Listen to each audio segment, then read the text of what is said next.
اللهم صل على محمد وآل محمد۔ بسم اللہ الرحمن الرحیم۔ ایاک نعبد و ایاک نستعین۔ درود پڑھیے محمد آل محمد میں۔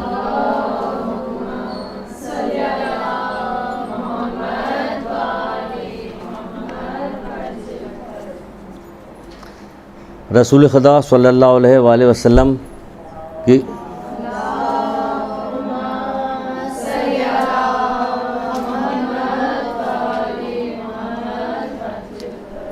جب اس دنیا سے تشریف لے گئے تو بعض لوگ آپ کے فراق میں بہت زیادہ غمگین رہتے تھے،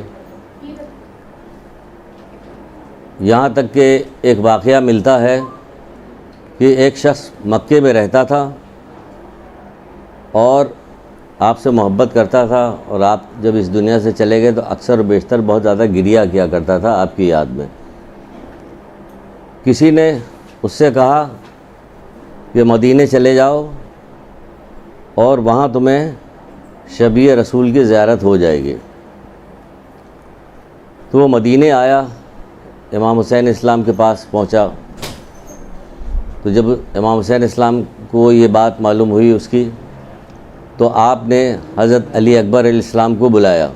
اس شخص نے جب حضرت علی اکبر علیہ السلام کو دیکھا کہ بالکل ہو بہو رسول خدا صلی اللہ علیہ وآلہ وسلم کے شبیہ،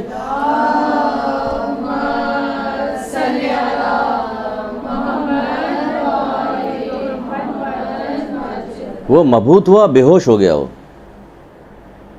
یعنی کہ اس قدر شبیہ ملتی تھی رسول خدا صلی اللہ علیہ وآلہ وسلم سے کہ اس شخص نے دیکھا، دیکھنے کے بعد کیونکہ وہ ویسے ہی غمگین رہا کرتا تھا، اکثر رویا کرتا تھا، تو وہ بے ہوش ہو گیا دیکھنے کے بعد۔ یعنی ہمارے حضرت علی اکبر علیہ السلام جو تھے، جو مولا کہتے نہیں تھے کہ جب میں اللہ کے رسول کو نانا کو دیکھنا چاہتا تھا تو حضرت علی اکبر کو بلا کے دیکھ لیا کرتے، کیونکہ گفتار میں، رفتار میں، گفتگو میں، ہر چیز میں جو ہے، صورت میں، سیرت میں جو تھے بالکل شبیہ پیغمبر تھے۔ وہ اتنے، یہاں تک کہ جو بعض علماء تو یہ کہتے ہیں کہ جو روز عاشورہ جو اذان دینے کی مولا نے جو بات کہی تھی، اذان دلوائی تھی، اس کی بھی غرض یہی تھی کہ لوگ جب آواز سنیں گے تو رسول اللہ صلی اللہ علیہ وآلہ وسلم سے ملتی ہوئی آواز ہے، شاید ان میں کوئی تبدیلی، کوئی انقلاب، اس قسم کی کوئی چیز پیدا ہو، یہ تھا۔ اور آپ کی سیرت میں ملتا ہے، آج تاریخ ہے، حضرت علی اکبر علیہ السلام کی پیدائش کی آج تاریخ ہے۔ تو اس حوالے سے میں نے کہا کہ تھوڑی سی گفتگو اس سلسلے میں ہو جائے۔ آپ کے بارے میں یہ بھی ملتا ہے کہ آپ اپنے جد کی سیرت کی پیروی کرتے ہوئے، جیسے ان کے خاندان کا ایک طریقہ کار تھا کہ آپ کھانا بہت غریبوں مسکینوں کو کھانا بہت کھلاتے تھے، کھانا کھلانے کی بہت زیادہ وہ تھی کہ کھانا کھلاتے تھے، بہت زیادہ مشہور تھا کہ حضرت علی اکبر علیہ السلام کھانے کے جیسے حضرت علی علیہ السلام بھی کھانا کھلاتے تھے، امام حسین اسلام کے دسترخوانی آپ کو پتہ کہ مشہور ہے۔ حضرت امام حسین اسلام کے بارے میں معلوم ہے کہ جب چوتھے امام سے پوچھا گیا کہ وہ آپ کے بابا کے کاندھے پہ وہ کیسا نشان تھا، تو بتائی کہ روٹیاں لاد کے لے جایا کرتے تھے اور غریبوں میں تقسیم کیا۔ ہم تو کوئی ایک نیکی ہم لوگ کرتے ہیں تو کرنے کے بعد اس پہ اتنے مغرور ہو جاتے کہ دوسرا کوئی ایک قدم آگے بڑھانے کو تیاری نہیں ہوتے کہ اتنا بڑا کام کر دیا، کربلا میں ہم نے اتنی ساری قربانی پیش کر دی، اب ہمیں کیا ضرورت ہے کرنے کی۔ چوتھے امام منہ پہ کپڑا باندھ کے خفیہ طور پہ چھپ چھپ کے جاتے تھے عزیز رشتہ داروں کو اپنے، دیکھ بعض عزیز رشتہ دار خود انہی کے سامنے بیٹھ کر ان کی مذمت کرتے تھے کہ آپ سے تو بہتر فلاں کہ جو ہمیں گھر تک کھانا پہنچاتے ہیں۔ خود امام سے کہہ رہے کہ کیوں امام ظاہر نہیں کرتے کہ میں کھانا دے رہا ہوں، میں لوگوں کی مدد کر رہا ہوں، ظاہر نہیں کرتا۔ تو ان کے یہاں کا بالکل طریقہ کار تھا، ہمارے یہاں کیا طریقہ کار؟ آج جیسے کہ آج حضرت علی اکبر علیہ السلام کی پیدائش کی تاریخ ہے، ان کے بارے میں پتہ بھی ہے، تو کیا ایسا ہوا کہ ہم نے آج کسی مومنین کو، غریب عزیز رشتہ دار کوئی مومن ہو، کسی سے ہماری ایسی جان پہچان ہو کہ ہم کہیں کہ بھائی ہماری طرف سے 5 مومنین کو کھانا کھلا دیجیے گا، میں آج شہزادی علی اکبر علیہ السلام کی طرف سے کھلانا چاہتا ہوں، آج ہم مٹھائی تقسیم کرنا چاہتے ہیں ان کی طرف سے، ان کے نام، کبھی ان کے نام کی کوئی تسبیح پڑھ دی جائے کہ آج درود کی تسبیح پڑھ دی گئی۔ یہ سارا سلسلہ پتہ نہیں کون سا سلسلہ ہے، ایک کچھ چند ایسی باتیں ہیں کہ وہ رسمی طور پہ وہ چل رہی ہوتی ہے، باقی کوئی چیز تو نظر نہیں آتی کہیں، کہ کہیں نظر آ رہی ہو تو آج کسی قسم کی کوئی بات ہے، کچھ بھی نہیں پتہ چل رہا کہ کیا ہے۔ ویسے ابھی مجلس آ جائے گی تو پوچھا جائے کہ آج مجلس، آج بہت اچھی مجلس پڑھی گئی، بھئی کیا مجلس میں کیا اچھے، آج حضرت علی اکبر اسلام کے مصائب پڑھے گئے، بھئی ان کے خالی مصائب ہی جاننا چاہتے ہیں، ان کے فضائل نہیں جاننا چاہتے۔ ان کی فضیلتیں کیا کیا تھی، کیا کیا یہ پسند کرتے تھے۔ ایک واقعہ ہمیں کسی نے سنایا تھا، شاید ہم اب کلاس میں سنا چکے، اپنی والدہ گرامی سے کہتے ہیں والدہ گرامی لکڑی جلا کے رکھیے، گھر سے دھواں نکلتا رہے گا تو شاید کوئی ادھر سے مسافر گزر رہا ہو، یہ سمجھے کہ اس گھر میں کچھ کھانے کا انتظام ہو، آ کے ہمارے یہاں کھانا کھا لے۔ اللہ اکبر، اللہ اکبر۔ اب دیکھ رہے ہیں کہ کیسی کیسی فضیلتیں ہیں ان لوگوں کی، کیا کیا ان لوگوں نے کیا، تو ان فضیلتوں میں ہمیں داخل ہونا چاہیے نا، کہ ہمیں کرنا چاہیے کہ ہم ان کھانا کھلانے کو ایسے بھی بہت پسند ہے۔ پوچھا جا رہا کہ پروردگار کا، اے موسیٰ میں بھوکا تھا تم نے کھانا کھلایا، میں بیمار تھا تم نے ہماری عیادت کی، تم نے مجھے کپڑا پہنایا، تو موسیٰ کہہ رہے پروردگار تو ان تمام چیزوں سے مبرہ ہے، تجھے کیا ضرورت ہے کھانا کھلائے؟ کہ نہیں، تم نے کسی بھوکے کو کھانا کھلایا تو ایسا ہے جیسے مجھے کھانا کھلائے۔ آپ دیکھ رہے ہیں بھوکے سے اللہ تعالیٰ اپنے آپ کو تعبیر کر رہے ہیں، جیسے تم نے مجھے کھانا کھلایا۔ کسی بیمار کی عیادت کی تو ایسا جیسے تم نے میری عیادت کی۔ کسی کو کپڑا پہنایا تو جیسے تم نے، اللہ اکبر، کس طرح سے اور کتنی بڑی یہ ساری چیزیں کہ اس کی طرف ہمیں جو ہے، تو مومنین کی تو صفت یہ ہونی چاہیے کہ وہ پہچانے جائیں، انہی تمام چیزوں سے پہچانے جائے کہ یہ مومن ہے۔ ہم کس چیز سے پہچانے جاتے ہیں؟ جب تک محرم نہ آئے تب تک آپ پہچانی نہیں جاتی ہیں۔ جب آپ کالا کپڑا پہن لیتی تب پہچانی جائے، اچھا شیعہ جا رہی ہیں۔ اس کے علاوہ کوئی اور صفت ہمارے اندر ایسی نہیں ہوتی کہ جس کی وجہ سے ہم پہچانے جائیں، جبکہ ہم جن لوگوں کو مانتے ہیں ان کا بچہ ایسی صفت رکھتا تھا کہ لوگ جو ہے دانتوں تلے انگلی دبا لیتے تھے کہ یہ کیسے لوگ ہیں، کیسے لوگ ہیں یہ، تو ان کے ماننے والے ہم لوگ ایسے ہیں۔ تو ہم نے سوچا کہ آج تھوڑا سا حضرت علی اکبر اسلام کے بارے میں بتا دیں، تو کم سے کم آپ اتنا تو کیجیے گا کہ ایک تصویر درود کی پڑھ کے ان کو ہدیہ کر دیجیے گا۔ آپ ایک درود پڑھیے محمد آل محمد۔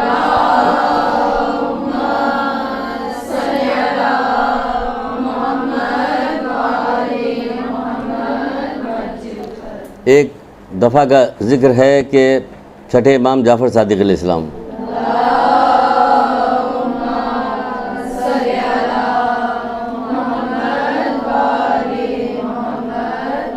ایک صحابی سدیر سیفی اور مفضل اور ابو بصیر یہ کہتے ہیں کہ میں امام جعفر صادق علیہ السلام کی خدمت میں پہنچا آپ کی زیارت کے لیے، دیکھا کہ آپ زمین پر بیٹھے ہوئے، آستینے الٹے ہوئے، اور اس قدر شدت کے ساتھ زار و قطار آپ رو رہے ہیں کہ ہم لوگ دیکھ کے پریشان ہو گئے۔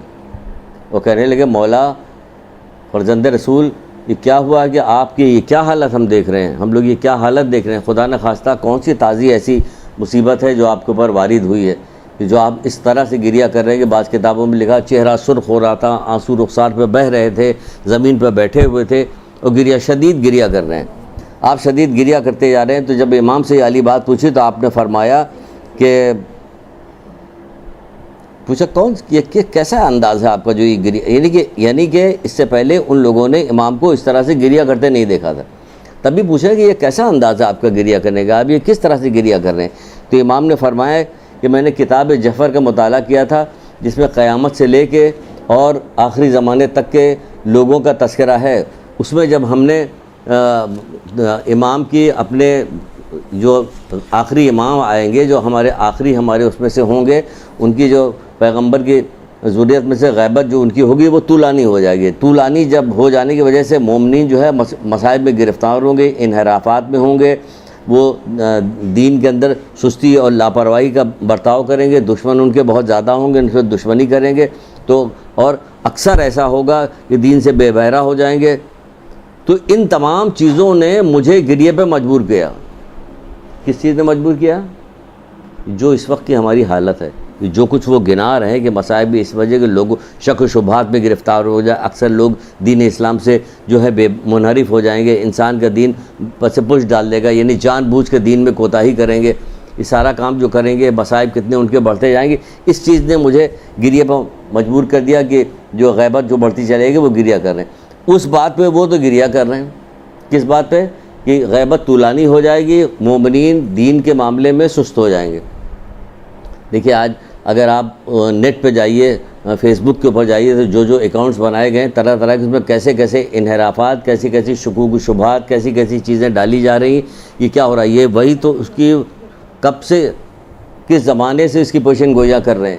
یہ کہا جا رہا ہے کہ بلکہ کہنے کی ضرورت نہیں. ایک تو وہ کہہ رہے ہیں پھر ہم بھی سنا کے اس کو کہیں تو اس کو کہتے ہیں ہم پھیلا رہے ہیں ان کی باتوں کو. کہنے کا مطلب یہ انحرافی باتیں بہت زیادہ پھیلائی جا رہی ہیں, شکوک و شبہات کی چیزیں ڈالی جاتی ہیں, ڈال کے چھوڑ دیا, اب اس کا مختلف جواب آتا رہتا ہے ادھر سے ادھر. لیکن یہ کہ جو لوگ پڑھ رہے ہوتے ہیں وہ تھوڑے سے شک میں تو مبتلا ہو جاتے ہیں, تو وہ دن کو یہ شک و شبہات میں ساری چیزوں کا اعلان کرے کہ اس نے مجھے جو ہے غم میں مبتلا کیا. وہ غم میں مبتلا ہیں, اس قدر شدت سے رو رہے ہیں کہ ان کے اعصاب جو ہیں وہ تعجب کہہ رہے ہیں, حیرت کہہ رہے ہیں کہ مولا یہ کیسا انداز ہے گریا کرنے ہے. کہ ہم تو بہت زیادہ خوش ہو رہے ہیں, شادی سے پلٹ کے آئے ہیں, ناچ گانا بھی ہوا تھا, مکس گیدرنگ بھی ہوتی, سب عورتوں نے بھی ناچا تھا, گانے بھی ہوتا, ہم تو وہ گریا کر رہے ہیں, ہم خوش ہیں.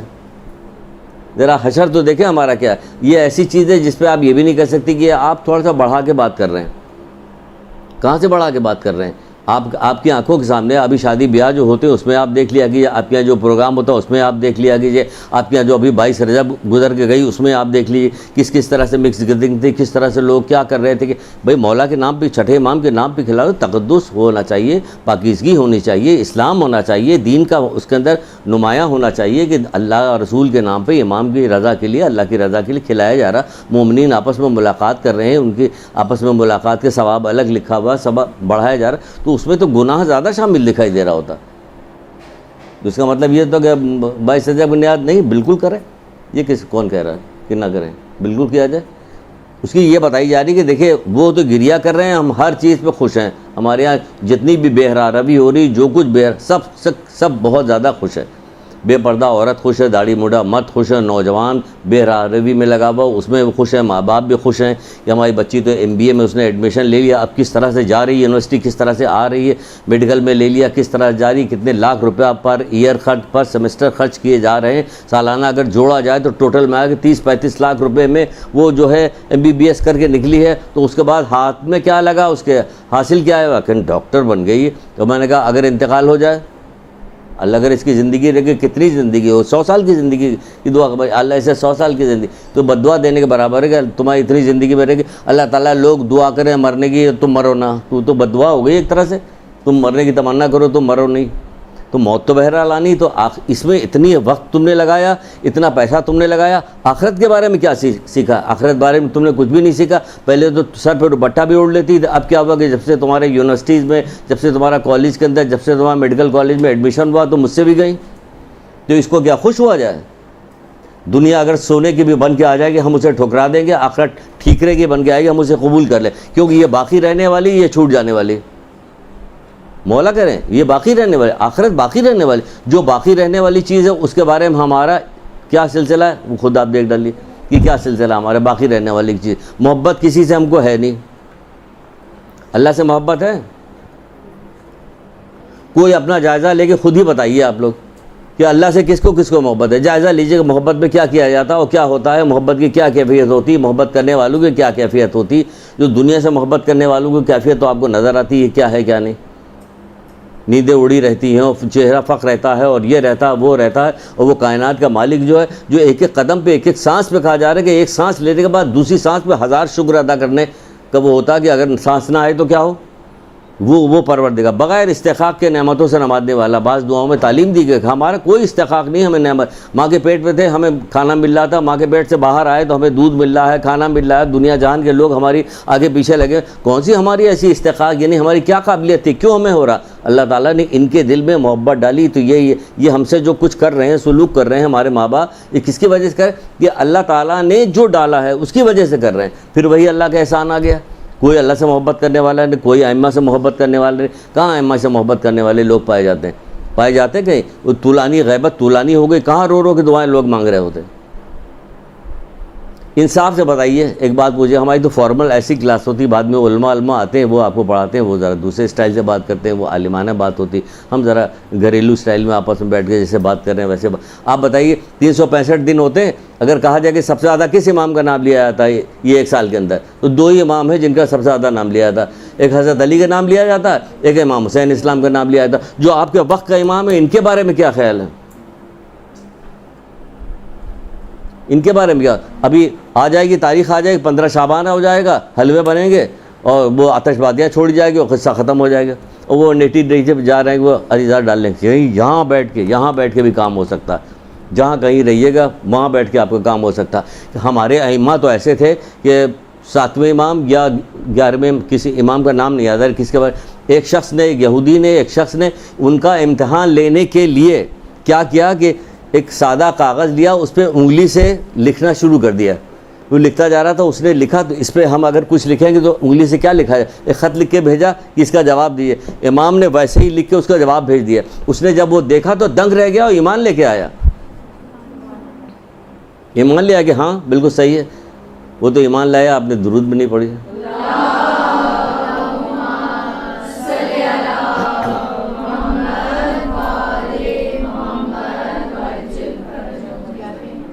11ویں امام بتائیے، وہ ایمان لے آیا. تو ہم جو وہاں سے وہاں یہاں چلتے چلے رہے. ہم جو یہ کیا سلسلہ ہے، یہ آپ کو جو توفیق دی گئی ہے، جو ملی ہے، جو یہاں تشریف لائی ہیں آپ، جو آئیں تو یقیناً سیکھیے. آپ تو یہاں سیکھیے. سیکھنے کے بعد یہ جو کوتاہیاں ہیں، یہ جو وہ ہے انحرافات ہے، اس پہ آپ کو کام کرنا پڑے گا. جنگ کیجئے، اس میں آپ جنگ کیجئے، اس کو آگے پھیلائیے. تقاضا محبت یہی ہے، محبت کا تقاضا یہی ہے کہ آپ اس چیز کو آگے پھیلائیے، کہ آگے کیجئے. کہ تو وہ تو کس قدر پریشان ہو رہے ہیں، گریہ کر رہے ہیں ہمارے لیے کہ ہم انحراف کا شکار ہو جائیں گے، ہمارے لیے پریشان ہو رہے ہیں کہ ہم دین سے بے بہرا ہو جائیں گے، ہمارے لیے پریشان ہو رہے ہیں کہ وہ ہم جو ہے دین کو پس پش ڈال دیں گے، کہ ہم لیت و لال سے کام لیں گے، انحراف تغافل کریں گے، یعنی جان بوجھ کر کوتاہی کریں گے. ہم جان بوجھ کر دین کو، بہت ساری ایسی چیزیں جو ہم جانتے ہیں لیکن ہم جان بوجھ کر کوتاہی کرتے ہیں. نہ ہمیں اللہ سے محبت رہے گی، نہ اپنے ائمہ سے محبت رہے گی، کسی میں نہیں رہے. جان بوجھ کر ہم اس کے کوتاہی کریں. اور کیا کریں، مولا مشکل کشا اس جگہ پہ نہج البلاغہ بھی کیا کہتے ہیں،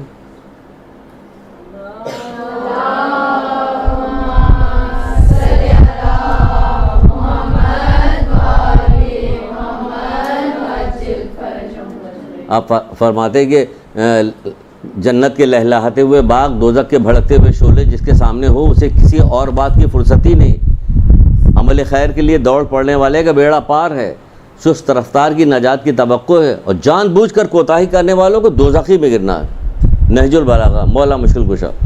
بتائیے، جنت کے لہلاتے ہوئے باغ، کتنی ہم جنتی ہیں، شیعہ جنتی، ہم لوگ تو جنتی.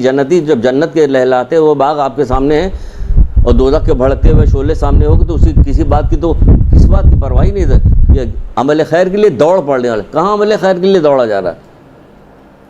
عمل خیر کے لیے دوڑنے کے لیے ہمیں کچھ نظر آنا چاہیے کہ یہ عمل خیر کے لیے دوڑ. عمل خیر کے لیے دوڑ پڑنے والے کا بیڑا پار ہے، سست رفتار کی نجات کی توقع ہے، لیکن جان بوجھ کر کوتاہی کرنے والے کو دوزخی میں گرنا. جان بوجھ کر کوتاہی کر رہے ہیں کہ نہیں ہم لوگ کہاں دوزخ میں جائیں گے، ہم لوگ تھوڑی دوزخ میں جائیں گے.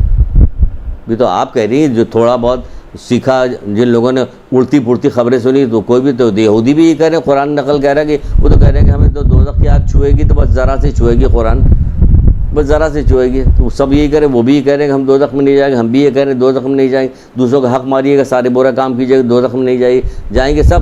آخرکار جنت پہ جائیں گے، وہ ایک الگ مسئلہ ہے کہ بہرحال آخری ٹھکانہ جنت ہی ہوگا، وہ ایک الگ مسئلہ ہے. لیکن یہ جو ڈالا گیا کہ آپ جو جی چاہے کرتی رہیے اور جو چاہے کیا جاتا رہے، نماز چھوڑتی رہے، سب کچھ کرتے رہے، ایسا نہیں کہ اس میں چھوڑا جائے گا. اللہ کا قانون سب کے لیے ایک جیسا ہے. پھر کیا کہا جا رہا، تو اس میں یہی بات آ رہی ہے کہ ہمیں اگر یہ سب کریں گے تو ہوتا کیا، رسول خدا صلی اللہ علیہ وآلہ وسلم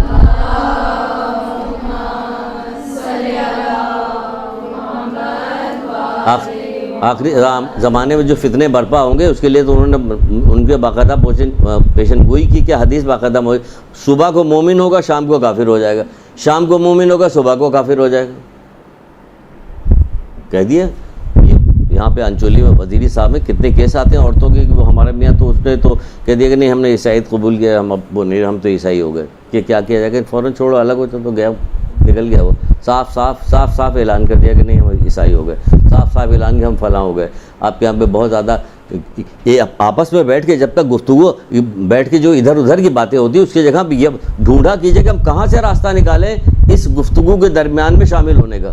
تو کہاں سے راستہ اسی وقت آئے گا جب آپ کو قرآن حدیث واقعات کچھ پتہ ہوں گے، تب داخل ہونے کی. کوئی بات کیجئے، کوئی بات ہو رہی ہو اس میں ہم کیسے داخل ہو جائیں، دین کو لے کے کیسے داخل ہو. نہیں داخل ہوگا تو یہی ہوگا کہ اسکول کالج یونیورسٹی میں پڑھتے تھے، وہاں بھی لڑکے تھے شادی کے لیے، اب پوری زندگی اب رو رہی ہے، اب کیا کریں، اب کیا کرو گے، اب کیا آپ کو تھوڑی کچھ کرنا. اب تو آپ کے ساتھ ہونا ہے جو ہونا، آپ کو تو جو کرنا تھا آپ نے کر لیا، گھوڑ لیا۔ اس نے کہا دیا کہ ہم نے فلاں لڑکی سے شادی کر لی، انہوں نے اس کا یہ سب یہ کیا ہو رہا ہے؟ اس وجہ اس لیے وجہ ہو رہا ہے کہ نقصان کا نہیں پتہ، نقصان کا نہیں پتہ۔ جب علم حاصل ہوگا تو پتہ چلے گا کیا، تبھی تو کہا جائے کہ صبح کو مومن ہوگا شام کو کافر ہو جائے گا۔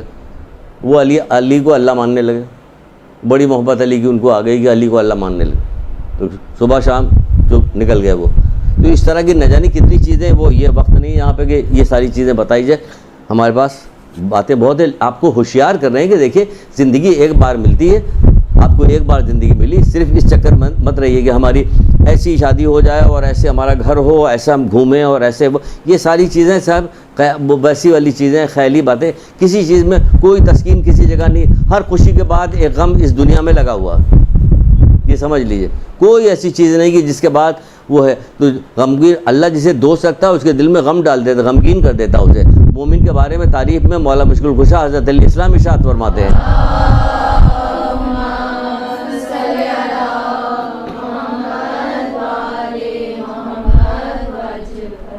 آپ فرماتے ہیں کہ مومن غم آخرت میں ڈوبا رہتا ہے۔ بتاؤ غم آخرت میں ڈوبا ہوا کوئی آدمی دکھائیے کہ غم آخرت میں ڈوبا رہتا ہے۔ یہاں آخرت کی کبھی فکر ہی نہیں رہتی، جو لاوالی پن ہو رہا ہوتا ہے اس میں کہیں فکر ہوتی ہے؟ کہاں فکر ہوتی ہے؟ جوان لڑکی کو تم نے بھیج دیا کہ کیا پاکستان ٹور پہ جا رہے، ایک نئی چیز تو نہیں، خیر بہت پرانی ہے، لیکن آپ دیکھیں پاکستان ٹور پہ بھیج رہے ہو، ابھی لڑکے سب مل کے پاکستان ٹور پہ جا رہے ہیں، کوئی روکنے والا نہیں روکنے والا نہیں۔ گارجن شپ ختم کرتے ہیں، جیسے یورپ والوں نے گارجن شپ ختم کر دی ہے نا، کہ بس اپنے اندر ہے، کوئی کسی اب یہاں پہ دھیرے دھیرے کر کے گارجن شپ ختم کی جا رہی ہے۔ ہمارے یہاں گارجن شپ ختم نہیں، بڑا بولے گا، عالم بولے گا، یہ بولے گا، ہر فرد روکے گا، ٹوکے گا، بولے گا۔ لیکن ہم نے کیا کیا کہ رشتوں کے جو معیارات ہیں اس کو گھٹا دیا، جس کی وجہ خالہ جو ہے بھانجی کو نہیں بول سکتی۔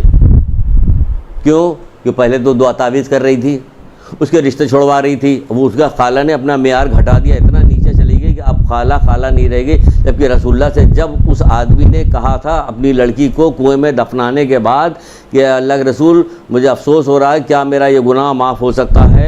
تو جب اللہ کے رسول کے پاس آیا تھا وہ آدمی تو پوچھا تھا کیا تیری ماں زندہ ہے؟ تو اللہ کے رسول سے اس نے کہا کہ اللہ کے رسول ماں تو زندہ نہیں، کیا خالہ زندہ ہے؟ کہ ہاں، کہ جاؤ اس کی خدمت کر۔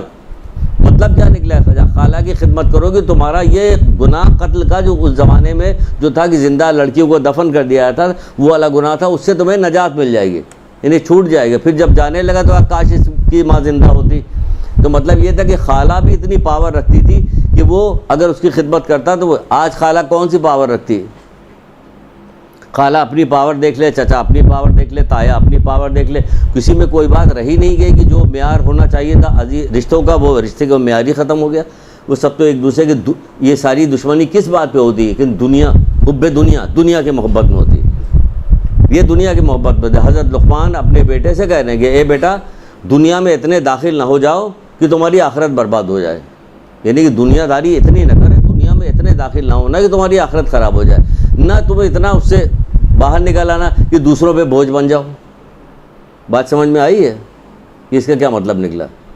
نہیں اتنا داخل ہو جاؤ، یعنی اس طرح سے نہ داخل ہو جاؤ کہ ہر حرام حلال اللہ کی نافرمانی سب دنیا داری میں، جیسے کہ 24 گھنٹہ آپ ٹی وی دیکھتے رہی تو سب کو ہر وقت یہی نظر آتا، یہی ہو رہا اور کچھ بھی نہیں ہو رہا، یہ سب شامل ہے، ہر آدمی مجرم لگ رہا ہوتا، ہر آدمی وہ ہو رہا۔ تو اس میں کیا کہ دنیا میں اتنے داخل نہ ہو جائے کہ تمہاری آخرت خراب ہو جائے، اور نہ اتنے اس سے باہر نکل آؤ کہ دوسروں پہ بوجھ بن جاؤ، یعنی کہ اپنی ضرورت کی چیزیں کو پورا کرتے رہو، کیونکہ جو چیز آخرت کی اصلاح کرتی ہے وہ دنیا کے محبت میں شامل نہیں ہے۔ ایک جگہ رسول خدا صلی اللہ علیہ وآلہ وسلم کا قول ہے،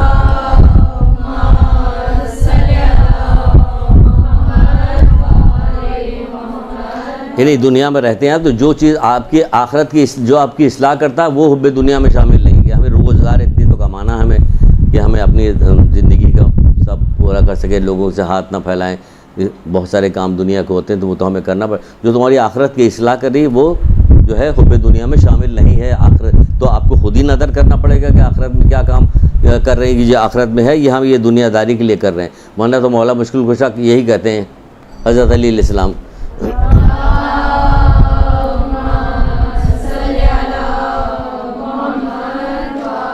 آپ فرماتے ہیں کہ غفلت کے لیے یہ بات کافی ہے کہ انسان عمر کو ایسے کاموں میں ضائع کر دے جو اسے نجات نہیں دلا سکتی.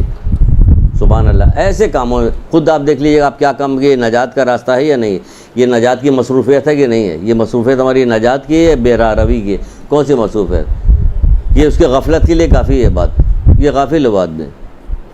تو بہرحال تو یہ کہا جا رہا ہے کہ امام جو ہے گریہ کر رہے ہیں ہماری ان بات کی وجہ سے جو غیبت طولانی ہو گئی ہے. تو جب غیبت طولانی ہو گئی ہے تو اس میں کچھ چیزیں علماء بتاتے ہیں کہ کیا کرنا چاہیے ہمیں. ویسے تو 52 ذمہ داریاں بتائی گئی, بہت طولانی ذمہ داری بتائی گئی کہ ہمیں کیا کرنا چاہیے کیا نہیں کرنا. ہم اس میں سے چند ایک بتا رہے ہیں, چند ایک بتائے دیتے ہیں کہ کیا کہا جائے. دین پہ ثابت قدم رہیں, کافروں کے پروپیگنڈے میں نہ آئے اور باطل کی رنگینیوں میں نہ جائیں. ابھی جتنی بات بتائی ہے سب وہی تھی کہ کیا کہا جائے کہ دین پہ ثابت قدم رہیں. ثابت قدم اسی وقت جب تلاوت قرآن کیجیے گا, قرآن پڑھیے گا, معنی مطالب کے ساتھ پڑھیے گا, فرمودات پڑھیے گا, ان کے محمد آل محمد کے کلام کو پڑھیے گا, حدیثوں کی کتاب آئے گی. بچے آپ کے یہاں ہوتے ہیں, بڑے آپ کے یہاں ہوتے ہیں, بوڑھے آپ کے یہاں ہوتے ہیں, بیمار آپ کے یہاں ہوتے ہیں, لڑکی کی شادی ہو رہی ہوتی ہے. تو کیا ان مسائل کے اوپر تب کیوں ان کی جو حدیثیں موجود ہیں, ان کے جو علماء نے باقاعدہ جمع کر کے والدین کے ساتھ کیسے کریں, پتلی پتلی کتابیں موجود ہیں, والدین کے حقوق کیا ہیں, اولاد کے حقوق کیا ہیں, یہ بچوں کی تربیت کیسی کرنی ہے. یہاں پہ پورا دروس ہو رہا ہے بچوں کی تربیت کے, اتوار والے دن درس ہو رہا, کہاں سے فون آتے ہیں کہ کہا جاتا ہے کہ ہم سارے درس ہم سن رہے ہیں, وہاں پہ کیا بہترین درس دیا جا رہا ہے. کاش ہمیں پہلے سے معلوم ہوتا تو پہلے 1400 سال پہلے ہی یہ ساری بات بتائی گئی تھی جو اب جمع کر کے بتائی جا رہی. تو یہ اب ہم آپ کو ڈائریکٹ بتا رہے ہیں اس طرح سے کہ بجائے اس کا کہ کوئی وقت آئے کہ جب ہم بڑے ہمارے پر کوئی وقت پڑے تب آپ کو کام کریں. آپ تب کیا ابھی سے کام کر کے سیکھیے, ابھی سے سیکھیے. لیکن اب ہمیں بتایا یار, تو میں نے اس کو کل مجھے فون آیا تھا مجھ سے کہہ رہے کہ ہمیں اتنی دن بعد پتہ چلا ہے, کاش ہمیں یہ سارے 10 پہلے مل جاتے. میں نے کہا ابھی بھی سیکھ لو گے. سیکھنے کے بعد دوسروں کو اگر تم اس کو بات بتاؤ گے تو ایسا ہوگا کہ تمہاری جو پچھلی جو کوتاہیاں ہیں اللہ اسے کمپنسیٹ کر دے گا. کیا سمجھے, پچھلی کوتاہیاں جو ہے اللہ کمپنسیٹ کر دے گا. آپ سیکھ لیجیے ابھی سے, اس کو سیکھے. تو اسی طرح اولاد کی تربیت کے بارے میں سیکھ لیجیے, والدین کے ساتھ کیا حسن سلوک کرنا ہے وہ سیکھ لیجیے. نہیں بیٹھے ہوئے کسی بچے کو آپ نے دیکھا کہ بیٹا ایسے تھوڑی کرتے ہیں, یہ والدین کی بڑی آپ نے 2 حدیثیں وہاں سنا دی بیٹھ کے.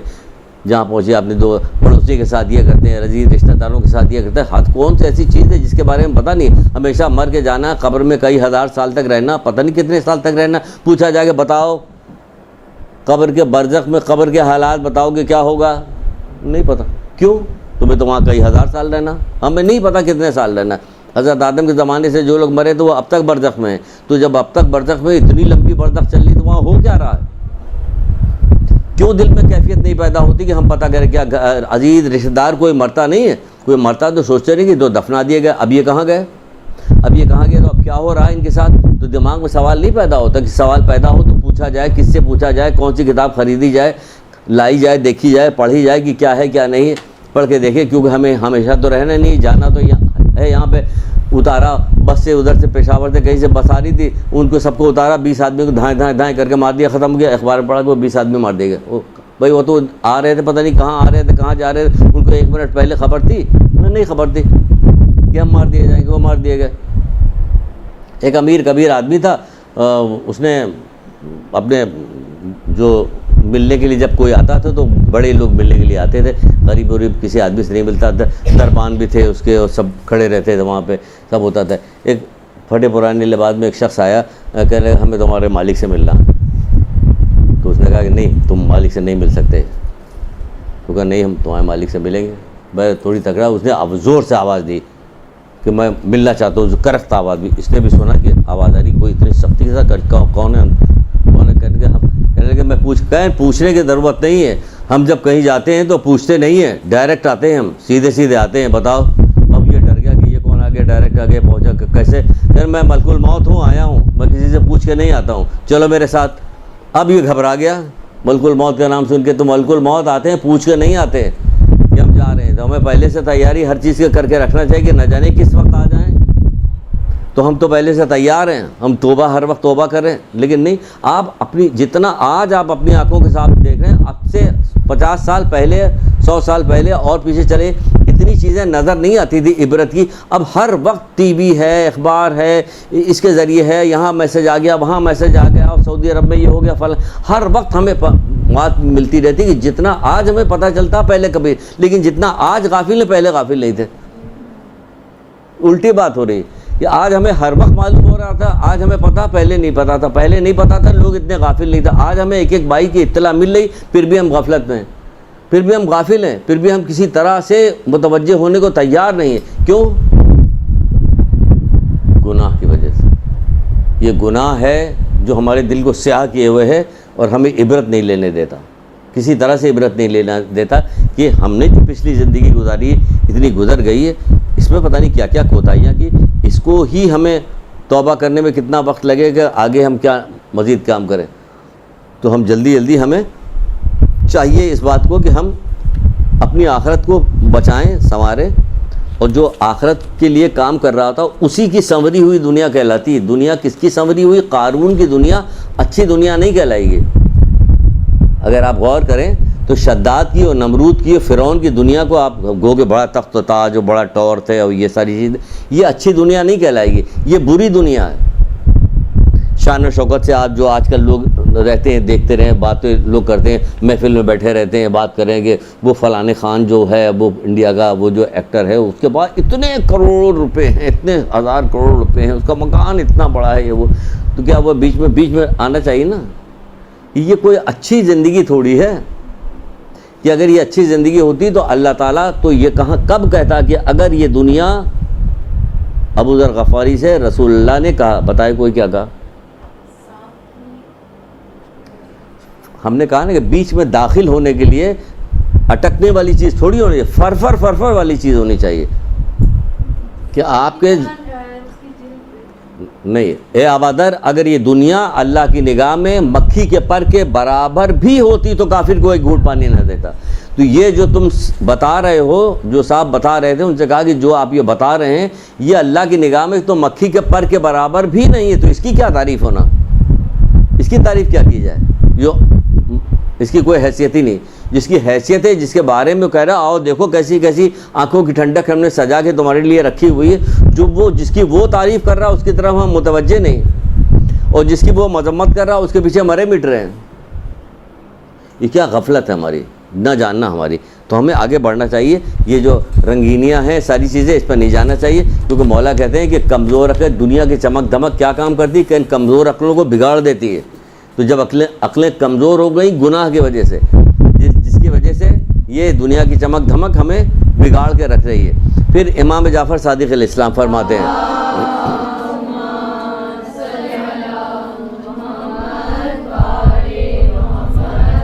آپ فرماتے ہیں جو مومن اپنے مال سے ایک درہم بھی امام کی خاطر خرچ کرتا ہے تو اللہ تعالیٰ بہشت میں احد کے پہاڑ کے برابر اس کا بدلہ دے گا. ایک درہم امام کے لیے. تو ایک درہم کس کام کے لیے خرچ کیجیے گا؟ امام کی مشن کے لیے خرچ کیجیے. لوگوں کو ابھی سن لیا آپ نے کہ کیا ہوگا, کہ آخری زمانے میں کیا ہو جائے گا. یہ گمراہ ہونے لگیں گے لوگ, جہالت کی وجہ سے, دنیا پرستی کی وجہ سے, اور یہ جو ہے جو یہ دنیا دار لوگ ہیں ان کو ہر طرح سے گمراہ کریں گے. تو اس میں ان کو گمراہی سے بچانا ہے. بچانے کے لیے کیا کرنا پڑے گا؟ بہانے کتابیں تحفے میں دیجیے, آپ خود پڑھیے, پڑھنے کے بعد ان کی نصیحت کیجیے, ان کو درس و تدریس میں لے کے آئیے, کہ اس طرح سے گمراہی ختم ہوگی. تو اس پہ پیسہ خرچ کرنا پڑے گا. تو کہا ایک درہم پہ اگر خرچ کیجیے گا تو کیا ہوگا, کہ ایسا ہوگا کہ بہشت میں احد کے پہاڑ کے برابر اجر ملے گا, ایک درہم کے خرچ کرنے کی وجہ سے. یہ کہا. پھر بعض جگہ پہ کہا جاتا ہے کہ امام زمانہ کے لیے صدقہ نکالنا چاہیے. ہمارے یہاں صدقے کی صندوقچی ہے یہاں پہ, وہ اس میں 3 خانے بنے ہوئے ہیں, صدقے کا, خوشنودی امام زمانہ کا, دین حق کی تبلیغ کا. ذرا اس کو ایسا کر کے کھولیے, سب کو الٹ دیجیے, پھر دیکھیے کیا آ رہا ہوتا ہے. 2 روپیہ دین حق کی تبلیغ کے لیے, 10 روپیہ جو ہے امام زمانہ کا صدقہ لیا. اس میں جو صدقہ آ رہا ہے یہ ذرا بڑھا ہوا نظر آتا ہے. جا کے دیکھ لیجیے, یہ معرفت ہے جو یہاں پہ ہو رہا ہے. امام زمانہ کا صدقہ تو سب سے پہلے امام زمانہ کا صدقہ ڈالنا چاہیے. سب سے پہلے اول صدقہ جو ہے امام زمانہ کا پڑھ رہے ہیں, بچوں سے سب سے ڈلوائے کہ امام زمانہ کا صدقہ نکالو. اس کے بعد تب اپنے عزیزوں کا صدقہ نکالنا چاہیے. بعض لوگوں میں ہے کہ وہ کیا کرتے ہیں کہ سب سے پہلے خود بھی تو دل پہ ہاتھ رکھے کہ کتنے غضب کا مقام ہے کہ ہم اپنے بچوں کا صدقہ پہلے, اپنے مولا کا امام کا صدقہ نہیں نکالیں.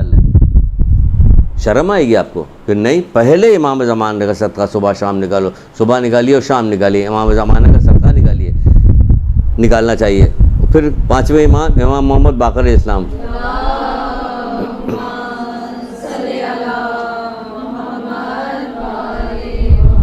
باون ذمہ داریوں میں سے 2-3 صرف بتا رہے ہیں آپ کو موٹی موٹی، بس 52 ذمہ داریاں کو وقت نہیں کہ اس میں بتا سکے، کیونکہ اور بھی بہت ساری چیزیں۔ آپ کہتے ہیں کہ اس سے دریافت کیا گیا کہ اس زمانے میں جو آخری زمانہ ہے اس میں سب سے افضل کام کون سا ہے؟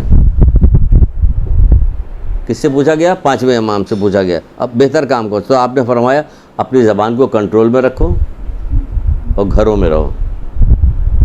یعنی گھروں میں رہو سے مطلب یہ کہ ضرورت کے وقت نکلے، جو ضروری بات ہو ضرورت کے وقت نکلے، اور زبان کو کنٹرول، زبان دیکھ کتنی عجیب ہے، اپنی زبان کو کنٹرول میں رکھو۔ کہاں کنٹرول میں ہماری زبان ہے؟ نہ دین کے معاملے میں کنٹرول میں زبان ہے، نہ دنیا کے معاملے میں کنٹرول زبان۔ آخری زمانے میں کہا گیا کہ انہی کتابوں میں جو ہے ان میں کہا گیا کہ آخری زمانوں میں کہ جیسے جیسے ظہور کا وقت قریب آتا جائے گا ویسے ویسے تقیہ کی شدت بڑھتی جائے گی۔ جیسے وقت ظہور قریب آئے گا تقیہ کی شدت بڑھتی جائے گی ہماری۔ آپ دیکھیے کہ ہم اس طرح سے کہیں کہ بہت سارے انقلابات تو ایک فرد لے کے آیا ہے، ایک فرد انقلاب لے کے آیا۔ اب ماشاءاللہ سے اتنی ہے، کوئی بھی ایک اپنے دل میں طے کر لے تو یقین جانیے کہ خود نہیں کرتا، پھر ادھر سے توفیق ملتی جس کی وجہ سے وہ کرتا ہے، خود نہیں کرتا، توفیق ملتی تب کرتا ہے۔ وہب قلبی کون تھا؟ عیسائی تھا، 2 دن پہلے مسلمان ہو کے آیا تھا، کس مقام پر پہنچا؟ مقام تو دیکھیں، حیرت کرنی چاہیے، سوچنا چاہیے، پوچھنا چاہیے لوگوں سے کہ کس مقام پہ پہنچا کیسے؟ یہ تو 2 دن پہلے تو عیسائی تھا۔ یہ ایسے ہی ہوتا جب دل میں آپ ٹھان لیتے ہو، اللہ آپ کے دل کی کیفیت دیتا تو آپ کو توفیق، جب توفیق دیتا تو یہی ہوتا ہے، جب توفیق مل جائے تو پھر یہی ہوتا ہے کہ آپ کو توفیق ملنا چاہیے۔ اتنی ماشاءاللہ سے بیٹھی ہوئی ہیں یہاں پہ، اگر کوئی ٹھان لے کہ مجھے یہ کام ٹھان لے تو کیا کام ہوتا ہے؟ اب دیکھیے کھیل رہے ہیں، پریکٹس کر رہے ہیں، یہ کھیل رہے ہیں، سر کا پسینہ پیر تک چلا گیا، کھیل رہے ہیں۔ اس میں دیکھیے ادھر آپ آئے ہوئے، ادھر ساری محنت ہوئی، جب ادھر والی بات کی جائے گی تو بے سن پہ نازک کا کمزور عورتیں کام کر سکتے، وہ جو کھیل ہو رہا ہے اس میں کیا ہو رہا ہے؟ کرکٹ میں بھی جا رہی ہیں، ہاکی میں بھی جا رہی ہیں، فلانے میں بھی جا رہی ہیں، اس میں بھی کوئی چیز ایسی نہیں کہ جس کو چھوڑ نہیں رہے۔ پائلٹ بھی بننا چاہ رہے ہیں، موٹر سائیکل پہ بیٹھے ہوئے ٹریفک کنٹرول بھی کریں گی، پھر وہاں کیا ہوگا کہ ابھی تو معراج گزر کے گئی ہے، وہ ساری جو چیز دیکھ کے آئے تھے رسول اللہ، ایک بھی مشرق سے پورے پاکستان میں کسی ایک نے بھی نہیں بتایا کہ کیا کیا دیکھ کے آئے ہیں۔ عورتوں کو بتا لیے کیا کیا دیکھ کے آئے ہیں، مردوں کو بتائے وہ ذرا رسول اللہ بتا دی، رسول اللہ بتائے وہ ذرا اعلان تو کر دیجئے۔ کوئی نہیں کرتا، سب چھپا کے رکھا ہوا۔ زمانہ کھسکتا جا رہا، بڑھتا جا رہا۔ آپ بولیے، عشق اسی میں ہے۔ انہوں نے پورا گھرانہ کٹوا دیا، آپ زبان ہلانے کو تیار نہیں ہو رہی۔ ابھی آئے گا محرم، بیٹھ کے رو لیجیے گا، بس قصہ ختم ہو جائے گا۔ انہوں نے پورا سب کٹا دیا، چھوٹے بچے سے لے کے بڑے، کون سی مصیبتیں نہیں جھیلی کہ سنا نہیں جاتا۔ 30 دن نوحہ سنیے، 30 دن ان کا ذکر کیجیے تو آپ کو پتہ چلے گا کہ ہاں واقعی میرا درد ان کے ساتھ رہنا چاہیے، ساتھ رہنا چاہیے۔ ایک لمحے کے لیے بھی ہمارے دل کو ان کی محبت سے، وہ جو مصائب انہوں نے اٹھائے اس سے خالی نہیں رہنا چاہیے۔ لیکن ہے خالی ہماری خوشی بتاتی کہ خالی ہے نہیں، صرف وقتی طور پہ کہ سن لیا تو غمگین ہو گئے، وقتی طور پر نہیں، وقتی طور پہ کس بات کا؟ تو بہرحال تو توفیق ملنی چاہیے کہ ہم اس پہ کام کریں، تو زبان کو کنٹرول کیجئے۔ کتنی یہ کتاب ہے وظائف الشیعہ، اس کے اندر ایک باب ہے جس کے اندر صرف اور صرف تقیہ کے 3-4 پیج ہیں۔ کس قدر شدت کے ساتھ بتایا گیا کہ آپ بتا نہیں سکتے، لوگ خلاف ہو جاتے ہیں، اگر بتائیں تو لوگ خلاف ہوتے ہیں تو ہم لوگ بزدل ہیں۔ یہ جو بتا رہے ہیں کیا بزدل لوگ بتا رہے ہیں؟ جس کا وہ علی کا شیعہ نہیں، جس کا تقیہ نہیں، علی کا شیعہ نہیں، تقیہ نہیں، وہ بزدل ہیں، وہ بزدل ہی بتا رہے ہیں۔ تقیہ قرآن کے اندر جو کیا ہوا تھا، تقیہ کا جو ذکر آیا تو کیا وہ بزدل تھا؟ فرعون کے دربار میں ایک مومن تھا جس نے اپنے ایمان کو چھپایا ہوا تھا۔ قرآن ماننے کے ساتھ تو پڑھو، خدا رہا ماننے کا ایک دفعہ پڑھ لو، ورنہ پھر تمہارے اوپر پڑھا جائے گا۔ اللہ ان کو اصال ثواب کے لیے، پھر اصال ثواب کے لیے پڑھ لو، ابھی سے پڑھ لو، ابھی پڑھ لو۔ یہ تمہارا پڑھا ہوا کسی کے اصال ثواب کی، پھر ہمیں یہ پڑھا ہوا ساتھ چلے گا، تمہارا قرآن ساتھ رہے گا ہر جگہ۔ اس کو دل میں اتار تو لو، اس کو دل میں اتار، ایک چیزیں اتار لو، پھر خالی نہیں رہو گے، کبھی وحشت نہیں ہوگی۔ چوتھے امام زین العابدین علیہ السلام۔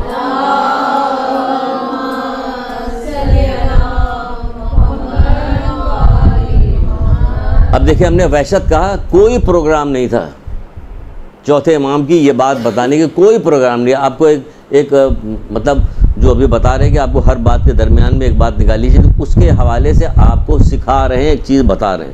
ہمارا کوئی پروگرام نہیں. جیسے میں نے کہا کتاب کو اتار لیجیے، پھر آپ کو کوئی وحشت نہیں ہوئی. جیسے میں نے کہا وحشت، فوراً یاد آ گیا کہ چوتھے امام کی ایک روایت ہے، اس میں کہتے ہیں کہ مشرق سے مغرب تک کوئی چیز نہ ہو اور میرے پاس قرآن ہو تو مجھے وحشت نہیں ہوگی. کیسی بات کی؟ سبحان اللہ والی بات نہیں کی ہے نا. سبحان اللہ. یہ تو واہ واہ کریں گے یا خاموش رہیں گے؟ واہ واہ کس بات کو؟ سبحان اللہ، تاکہ ہمیں اس کا ثواب ملے. سبحان اللہ کہنے کا ثواب ملتا ہے. تو بہرحال کہتے ہیں مومن اپنے اعمال کو امام زمانہ کو بطور ہدیہ پیش کرے. بتاؤ کیا روزانہ ایک تسبیح اجل فرجوم کے پڑھ کے امام زمانہ کو ہدیہ کیا جاتا ہے؟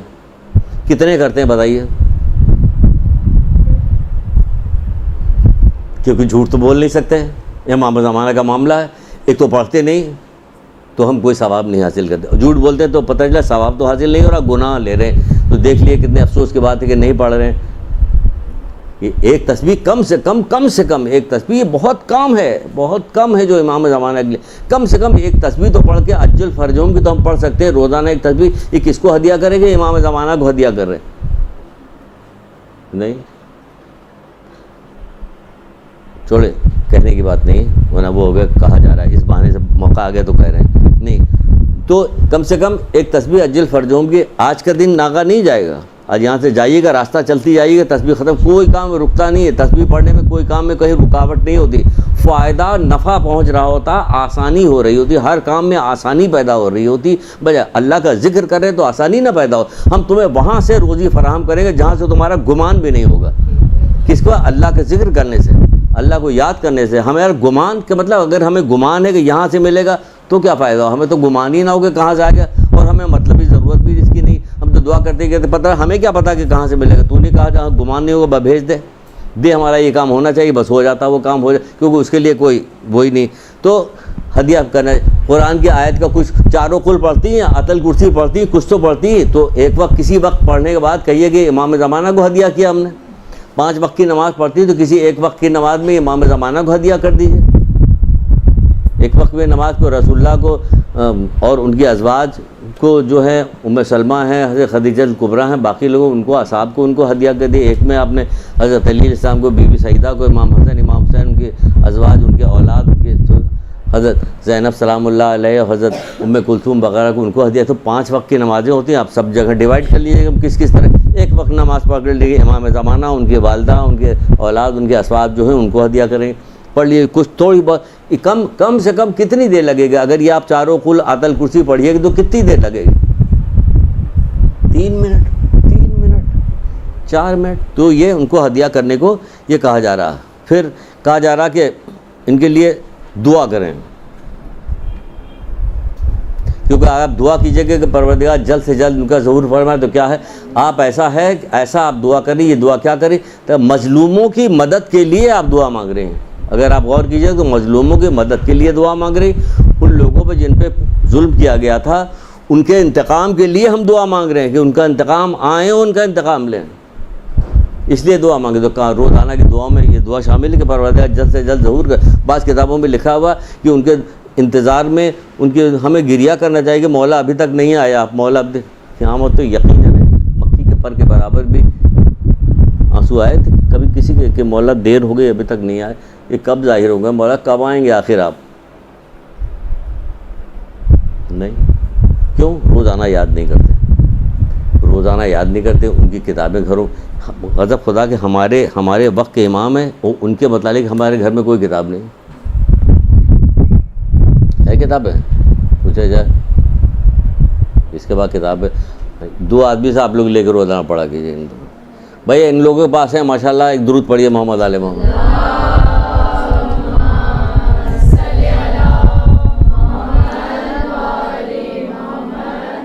اب ہے تو اسے پڑھو بھی اور پڑھنے کے بعد یاد بھی رکھو، دوسروں کو بتاؤ بھی.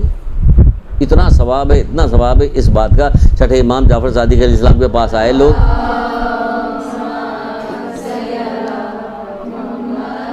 آگے کہنے لگے مولا ایک شخص ہے جو اپنی واجبی نماز پڑھتا رہتا ہے، وہ بس وہ نماز پڑھتا رہے، اور ایک شخص ہے واجبی نماز روزے کے بعد کیا کام کرتا ہے، نماز پڑھنے کے بعد کیا کہ لوگوں کو جو ہے آپ لوگ کی حدیثیں یہ سب پہنچاتا رہے کہ پہلے شخص سے دوسرے شخص کو فضیلت اتنی 1000 عابد سے افضل ہے یہ شخص جو خالی نماز پڑھنے کے بعد پھر لوگوں تک پیغام پہنچا رہا، آپ کی حدیثیں آپ کے جو علوم ہے اس کو پہنچا رہے، 1000 عابد سے افضل ہے۔ تو پڑھو، پڑھنے کے بعد پہنچاؤ تو 1000 عابد سے افضل ہو جاؤ گے، پھر پڑھو گے، پڑھنے کے بعد پہنچا رہے ہیں ہم۔ پھر چھٹے امام جعفر صادق علیہ السلام ارشاد فرماتے ہیں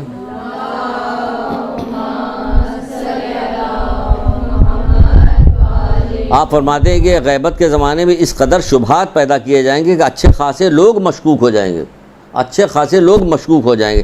لہٰذا اس دور میں ہر شخص کا فرض ہے کہ سلامتی امام زمانہ کے لیے کیا کام کرے کہ دعا بھی کرے، اپنے لیے بھی دعا کرے، یا اللہ یا رحمان یا رحیم یا مقلب القلوب ثبت قلوبنا علی دینک، یہ جو دعا ہے وہ ہر نماز کے بعد پڑھیے، یا اللہ یا رحمان یا رحیم کر کے ہر نماز کے بعد پڑھیے، ضروری پڑھنا کہ یہ پڑھیے گا تو آپ کو انشاءاللہ اللہ تعالیٰ آپ کو بچا کے رکھے گا۔ یہ کہا جائے گا آخری زمانے میں اس قدر جو ہے انحرافات، اتنی چیزیں، اچھے خاصے لوگ مشکوک ہو جائیں گے دین کے بارے میں، تو اس لیے کہا گیا کہ یہ والی دعا پڑھیں، یا اللہ یا رحمان یا رحیم یا مقلب القلوب ثبت قلوبنا علی دینک، ٹھیک ہے۔ پھر چوتھے امام زین العابدین علیہ السلام ارشاد فرماتے ہیں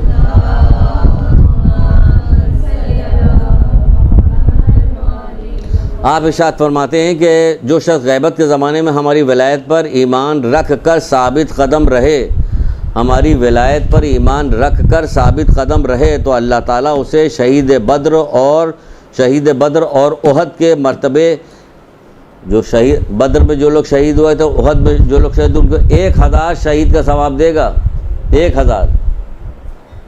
ثابت قدم رہنے کے لیے ہمیں اقدام کرنا پڑے گا، علم حاصل کرنا پڑے گا، جاننا پڑے گا، رنگینیوں میں، فحاشیوں میں، بےغیرتیوں میں، حرام کاموں میں شامل نہیں ہونا پڑے گا، کیونکہ حرام کام جتنے اللہ کی طرف سے جو نافرمانیاں ہیں، جو نافرمانیاں جو ہیں وہ کیا کام کرتی ہیں، آپ کی توفیقات گھٹاتی جاتی ہیں، آپ کی توفیقات گھٹا دیتی ہیں جو نافرمانی ہوتی، تو اس کی وجہ یہ ہے کہ توفیقات گھٹ جاتی۔ آخری ایک حدیث سنا کے پھر آپ کو تھوڑا سا وقفہ دیتے ہیں، حالانکہ آج آپ کو گرمی نہیں لگ رہی ہے، اطمینان سے بیٹھے ہیں، اصولاً وقفہ نہیں دینا چاہیے، لیکن ٹھیک ہے چلیے دیتے ہیں۔ مولا مشکل کشا کیا کہتے ہیں؟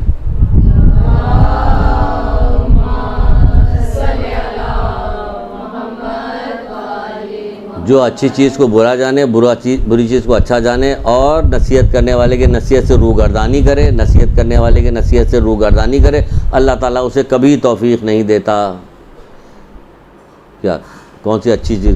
یہ بے پردگی اچھی چیز ہے، گانا بجانا اچھی چیز ہے، گا بجا رہے ہیں، آخری زمانے میں یہ سب پھیلایا جائے گا۔ بہت پہلے جب چھوٹے چھوٹے تب ہمیں کہیں پڑھا تھا یا کسی نے ایسے بتایا کہ دجال آئے گا تو کیا کرے گا کہ روٹی کے ذریعے سے روٹی لیے ہوگا ہاتھ میں، اور ایک طرف گانا باجے چل رہے گا اور بے پردہ عورتوں کو لے کے آئے گا، اس طرح سے لوگوں کو بہکائے گا۔ بہت پہلے جب چھوٹے چھوٹے تب کہاں سے کس نے بتایا تو کیا، تو آج اپنی آنکھوں سے دیکھ رہے ہیں کہ ہمیں تو کوئی، ہم تو سمجھتے تھے اس وقت سمجھتے کہ شاید کوئی بہت بڑی گاڑی پہ آئے گا، ایک طرف روٹیاں رکھی ہوں گی، ایک طرف وہ کوئی باجا وجا لے کے بیٹھے ہوں گے، کچھ عورتیں ہوں گی، تو اس سے ہم سب کو بلائے گا کہ ہم لوگ چلے جائیں گے ادھر۔ نہیں ہم کام تو نہیں جائیں گے ادھر، بھائی کہاں بلا تو رہا، اس سے بڑا کام ہو رہا ہے، وہ تو سمبولک طریقے سے بتایا آج تو اس سے بڑا کام، اس سے ان کو کیا بے پردہ لے کے آئے گا، اس نے کہا ہم تمہارے گھر میں کر دیں گے بے پردہ، ہم تمہارے گھر میں گانا بجانا کریں گے، ہم تمہارے گھر میں لوگوں کو گرفتار کر دیں گے، صرف کماؤ کھاؤ اس میں گرفتار کر دیں، تو سارا کام تو کر دیا اس نے، ہر گھر یہ کام کر دیا۔ تو ہمیں ان تمام چیزوں سے بچنا ہے غیبت امام زمانہ میں۔ ایک درود پڑھیے محمد علیہ وسلم۔